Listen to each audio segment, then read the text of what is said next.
Assalamualaikum warahmatullahi wabarakatuh.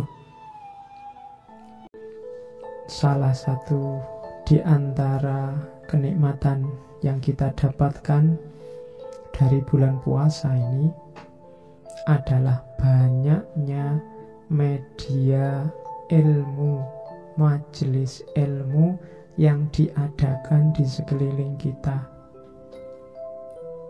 Ada pengajian di TV, ada pengajian di radio, ada di masjid setiap hari paling tidak habis subuh, habis taraweh.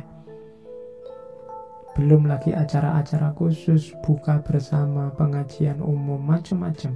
Majelis-majelis ilmu diadakan khusus untuk bulan Ramadan, bulan puasa ini. Selain bahwa kita pastinya harus memanfaatkan majelis-majelis ilmu tadi, karena harus diingat, majelis yang paling disukai Allah ada dua. Yang pertama majelis zikir, yang kedua majelis ilmu. Nah, ada baiknya kita manfaatkan semua majelis yang ada, cuma harus kita ingat majelis-majelis ilmu tadi kita ikuti dengan menata mental kita, menata akhlak kita sebagai seorang pencari ilmu. Karena kalau salah laku, salah akhlak, ilmu tidak akan memberi manfaat pada kita. Ada hadis yang terkenal sekali diriwayatkan oleh Tirmidzi dan Ibnu Majah. Hadis ini mengindikasikan orang yang cari ilmu yang salah niat, salah akhlak. Hadis itu bunyinya begini: Man tolabal ilma liyujadila bihil ulama wa yumari bihis sufaha wa yashrifa bihi wujuhan nasi ilaihi adkholahun nar. Barang siapa yang mencari ilmu hanya untuk berdebat dengan orang pintar atau ulama, atau untuk sewenang-wenang menaklukkan orang bodoh, atau untuk memalingkan manusia padanya, berarti demi popularitas, adkholahun nar, justru Allah akan memasukkannya ke neraka. Ini menunjukkan bahwa ada loh, nyari ilmu yang sangat utama itu justru membuat orang masuk neraka. Karena dia tujuannya hanya ingin menang-menangan, untuk menaklukkan orang bodoh, untuk berdebat dengan para ulama, demi popularitas saja biar terkenal, sehingga dia memamer-mamerkan ilmunya. Adkholahun nar, Allah akan memasukkannya ke neraka. Oleh karena itu, pada kesempatan kali ini sedikit saya ingin sampaikan akhlaknya seorang pencari ilmu. Ada kitab yang sangat terkenal sekali, Ta'limul Muta'alim, kalau di dunia kajian Islam. Ini isinya adab dan akhlak pencari ilmu, dan ada beberapa kitab yang lain. Kalau di Indonesia ada karya yang mirip dengan Ta'limul Muta'alim, versi Indonesia ditulis oleh Mbah Kiai Haji Hashim Asy'ari. Beliau menulis kitab yang judulnya Adabul Alim wal Muta'alim. Isinya adab akhlak orang yang mencari ilmu. Katanya Mbah Hashim Asy'ari, seorang pencari ilmu itu harus memperhatikan akhlak. Siapapun dia, akhlak guru pada murid, akhlak murid pada guru, akhlak pada Allah, akhlak pada Rasul. Ada beberapa hal yang bisa digarisbawahi sebagai seorang pencari ilmu yang baik.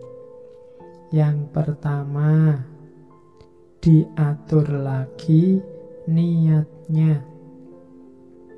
Jangan sampai niatnya cari ilmu itu untuk yang jelek-jelek, untuk yang menipu, untuk membalas dendam, demi memenuhi rasa iri, rasa hasut, untuk menaklukkan orang lain seperti tadi, untuk mengalahkan lawan kita yang pintar dan lain sebagainya.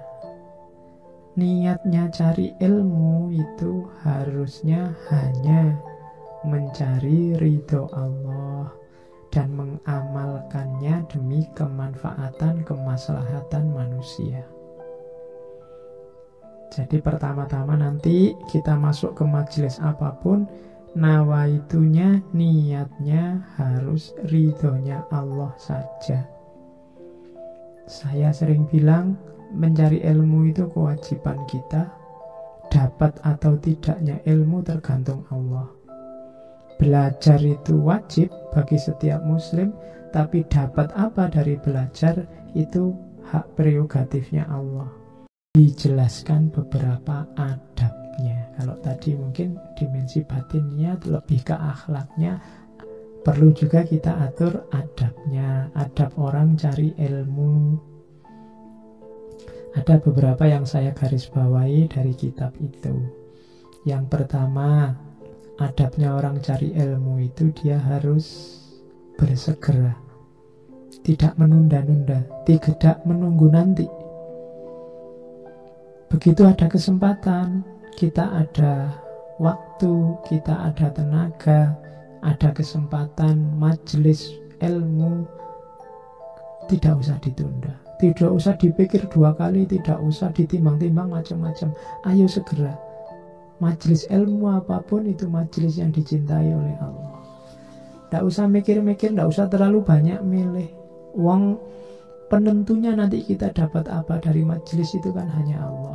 Kalau kita niatnya baik, insya Allah. Kalau kita hanya mencari ridhonya Allah, pasti insya Allah kita dapat ridhonya Allah dan akan mendapat ilmu yang manfaat untuk dunia dan akhirat kita. Maka ayo bersegera. Itu adab. Jadi orang cari ilmu itu tidak mikir-mikir, nyari kalkulasi macam-macam, jadi berangkat apa enggak, bisa apa enggak. Langsung berangkat, bersegera. Kemudian yang kedua, qanaah.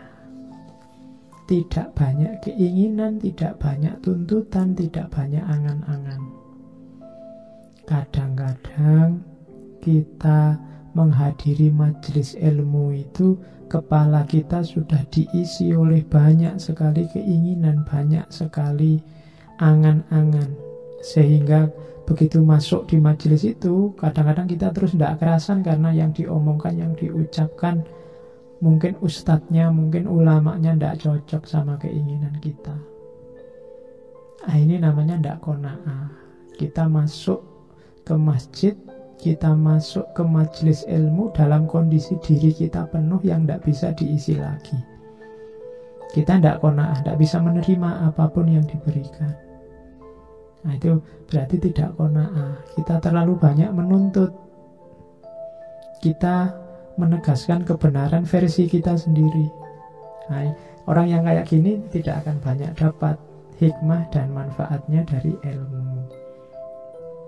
Kemudian yang ketiga, kita harus bisa membagi waktu dan memanfaatkan waktu. Itu pasti. Karena kuncinya cari ilmu itu kemampuan kita membagi waktu. Ada lagi yang keempat, adab kita. Jangan terlalu banyak makan dan minum. Makanya kita cari ilmu di bulan puasa ini kan rasanya lebih ringan kaki kita, lebih mudah. Kenapa? Kita tidak terlalu banyak makan dan minum. Teori ini bisa dipraktekkan di luar puasa, bahwa untuk dapat hikmah, kedalaman, ilmu, kita butuh tidak sibuk dengan makan dan minum. Kemudian lagi adabnya wirai, tidak sembrono, tidak sakarepe dhewe. Kita menjaga perbuatan, kata-kata, tindakan yang merusak harga diri. Ada juga petuah untuk beradab selanjutnya untuk mengurangi tidur. Bukan berarti tidak tidur, tapi mengurangi tidur dalam rangka apa? Menambah wawasan keilmuan, muhasabah, tafakkur. tidur secukupnya, tidak berlebihan. Kemudian yang terakhir, tidak tenggelam dengan pergaulan yang memerosotkan semangat keilmuan kita, yang membuat kita jauh dari dunia ilmu.